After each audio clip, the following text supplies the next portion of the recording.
Ya, terima kasih para penonton Dharma TV yang selalu damai di hati ya.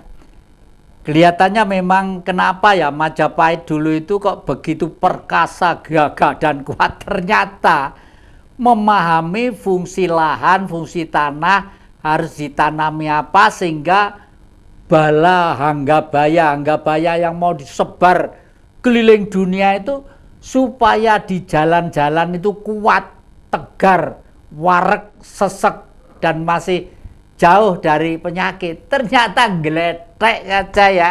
Geletek itu sepele. Di negeri kita yang selama ini dianggap sesuatu yang tidak ada gunanya, oleh beliau berdua itu sekarang mulai dikupas lagi lah.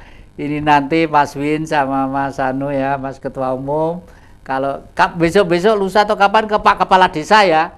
Jadi cita-cita saya Singosari berkibar untuk NKRI mungkin akan terwujud. Lah, sekarang saya bertanya, kemarin 2-3 hari ini kalau nggak salah, wong saya tidak sedang di Padepokan, kok jenengan itu kelimpang-kelimpang naik turun di sana itu ada apa sebenarnya itu? Saya jawab sekilas dulu. Okay. Karena kebetulan kita sudah 1 tahun ini sebetulnya mondar-mandir di Arjuna itu mulai dari Prigen, Sukorejo, Purwosari, Purwodadi, Lawang, Singosari, Karangploso sampai Bumiaji. Nah, salah satu yang kami cari kemarin itu sebetulnya masalah potensi bioenergi. Nah, bioenergi itu bagaimana kekuatan air ini bisa dikonversi menjadi tenaga listrik gratis. Ya. Karena pada akhirnya kawasan ini kami berharap targetnya nanti menjadi geopark, jadi taman bumi internasional. Oleh karena menyangkut hal yang teknis, kenapa sampai di depannya Padepokan jenengan, nah beliaunya ini yang bisa, karena itu sudah menyangkut teknis, beliaunya yang tahu banyak tentang itu bioenergi. bagaimana rasionalnya itu bagaimana Mas? Jadi begini, seperti yang disampaikan Ketua Umum, nah, yang namanya Agus Karyadi ini ya, saya biasa manggilnya Mas Agus, tapi populer dengan panggilan Akar, ya. Agus Karyadi. Nah, kami kan melakukan mapping, akhirnya dapat input data dari beberapa pihak. Kami kemudian mempelajari potensi lereng Arjuna.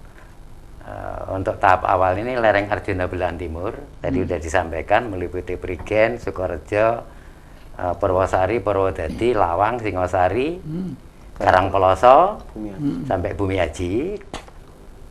Pelajari potensi di sana. Nah, ternyata potensinya itu luar biasa, baik dari airnya maupun tanamannya itu punya potensi yang luar biasa, dan kemudian berkembang seperti yang kami tulis di kaos ini.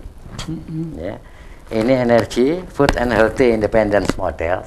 Kami membuat model tentang energi, tentang tanaman, untuk makanan, kemudian untuk kesehatan. Nah, kami berpikir kok ini nggak gampang kita rengkuh kalau nggak ada energi yang kita, jadi ada tahapannya ya. Nah, berkaitan dengan itulah karena potensi Arjuna. Kami kemarin itu melakukan survei karena ada sambutan dari beberapa teman, buat konsep tentang mikrohidro. Seperti yang disampaikan, konsep dasar kami ini adalah pemberdayaan masyarakat.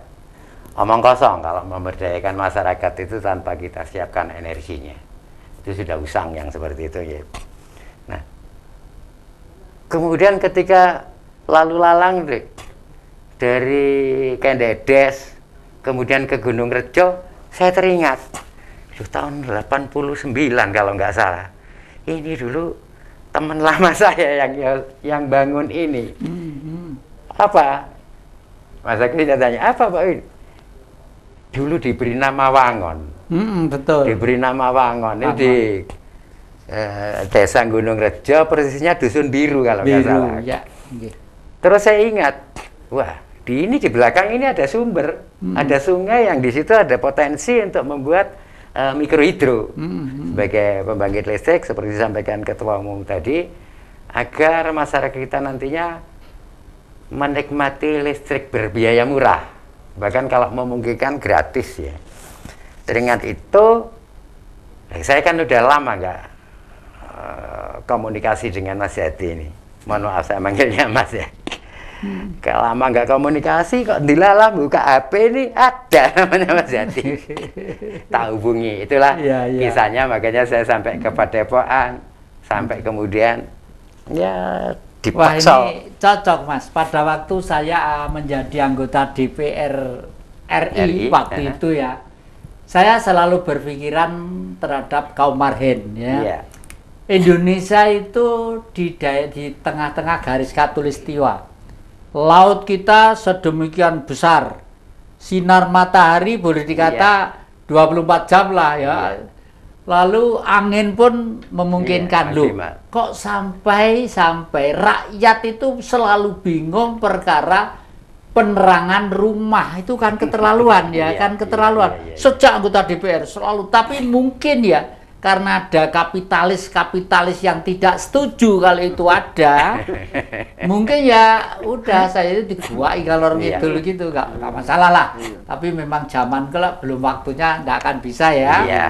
Nah terus kalau begitu sekarang ini kelihatannya nanti itu saya usul ya, nggak usah terlalu besar, cukup untuk masyarakat kiri kanan saja. Sehingga yang dikerjakan oleh saudara saya Tri Wahyuni di Singosari kebetulan itu menggerakkan industri rakyat kecil. Nah, kalau industri meskipun nandangi teklek, kalau tengah malam pakai lilin kan ya kasihan ya. Kalau untuk situ ada 10 watt, 10 watt kira-kira di situ. Dan menurut saya ya PLN jangan marah dulu, demi bangsa Indonesia ya, demi bangsa Indonesia tidak boleh, karena Indonesia sudah beri kemuran yang maha kuasa ya, dan saya pikir PLN nanti juga akan gayung bersambut karena disumpah sebagai aparat negara, tujuannya adalah untuk membuat rakyat bahagia, tentram, senang hidup di negeri ini, kan begitu ya. Lalu hidro tadi itu non sewu, sedikit teknis tentang hidroenergi itu bagaimana itu kerjanya dan fungsinya, besarnya, biayanya setiap hidro. Mikrohidro ya? Ya, makanya itu berskala kecil sebenarnya. Nah itu di sana kan ada potensi air. Air itu kalau di Pancuran yang di Sumber Nagan itu turun gitu aja. Ini kan sudah mampu menggerakkan turbin. Ya, turbin ini teknik besarnya ya. Turbin ini berputar, ini kemudian bisa dihubungkan dengan generator. Generator menghasilkan listrik kan. Yang menghasilkan listrik, baru nanti ada panel-panel untuk menyimpan dan didistribusikan. Hasil mapping dan pendataan kami dari Arjuna Expedition, di lereng Arjuna Belahan Timur ini ada 40 desa ya. Ada 40 desa. Kami membuat konsep perencanaan ya. Itu 40 desa ini masing-masing satu titik. Dengan kekuatan kurang lebih di kisaran 15 sampai 20 kVA. 20.000 watt. Tapi non sewu, kalau di yang Sumber Nagan itu karena sudah terlalu digunakan umum ya. Nanti kalau pakai turbin di situ ada tenaga listrik, mungkin riskan juga ya. Makanya kemudian kami pecah. Enggak usah satu desa, karena biayanya juga jadi tinggi, karena dibutuhkan tiang-tiang listrik, kemudian kabel yang panjang, dan katanya teman-teman elektronika, kalau kabel panjang ini memakan daya, maka kami pecah per dusun satu. Per dusun satu, dan benar sekali Ki Jati tadi menyampaikan, tidak sebisa mungkin tidak ditempatkan di tempat terbuka. Bukan karena kami takut itu rusak atau hilang, tidak. Tapi karena dia ada dayanya, ada listriknya ya. Khawatir nanti kalau di tempat terbuka kesetrum ada korban malah. Wah, ini Ki Jati Kusumo sing punya ini. Nanti goro-goro ini. Nah, kemudian biayanya bervariasi. Ini tim kami sedang menghitung. Tim kami sedang menghitung. Kami pecah itu tadi per dusun itu kurang lebih 5.000, 3.000 sampai 5.000 kVA. Alasan kami kenapa 3.000 sampai 5.000? di tempat Ki Jati sini kan ada potensi untuk jadi wisata spiritualis mungkin ya. Wisata spiritualis. Cuman karena petang dedet sehingga nggak banyak ngundang minat. Saya yakin kalau di situ nanti diberikan lampu, saya kemarin coba hitung sekitar 20 lampu masing-masing 50 watt saja wis padang jinglang.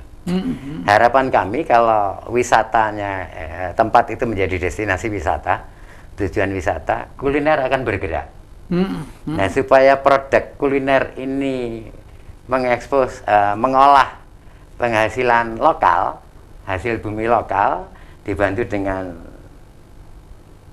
mikrohidro tadi, kan bisa lebih maksimal hasilnya. Biaya produksinya bisa jadi rendah, satu. Kemudian yang kedua, saya dilihat di daerah sana, para petani itu beberapa kali kalau panen puhung, singkong itu ya, singkong itu dibawa turun ke kota dalam keadaan mentah.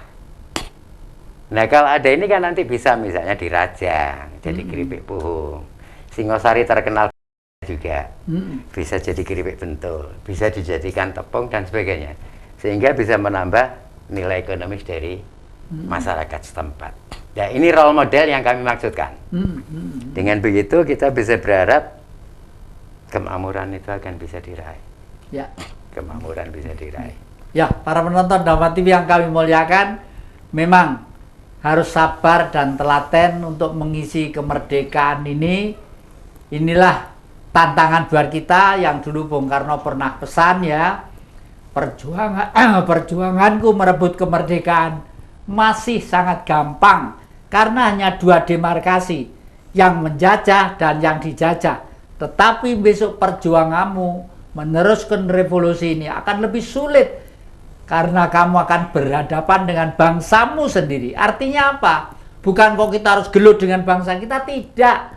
Pola pikir keterbelakangan yang selama ini terlambat, yang tadi di segmen yang pertama sudah dikupas bareng-bareng sama Profesor Dr. Rabahali dari Gresik tadi itu ya, ternyata memang menjadi PR kita ya. Mudah-mudahan nanti itu dari Wangon itu akan berkembang dan anak-anak mahasiswa-mahasiswa, pramuka-pramuka. Mas Joko, Mas Agus, katanya sama juga mengkoordinir kekuatan adik-adik pramuka apa itu ya? Relawan ya. Taruna Siaga Bencana. Oh. Yang Karang Taruna yang kita latih khusus untuk penanggulangan bencana. Oh, khusus. Dan itu sudah ada se-Indonesia, semua provinsi, semua kabupaten, jumlahnya lebih kurang 39.000. Gitu ya. Waduh, hebat banget ya.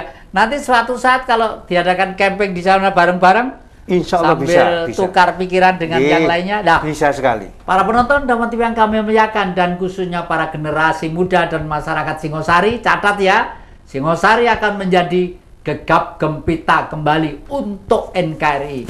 Jangan lupa kita ketemu setiap hari Kamis jam 4 sore dan diulangi hari Senin jam 4 sore juga di Dharma TV, di jejak Ki Jati yang selalu damai di hati. Terima kasih, kami ucapkan rahayu.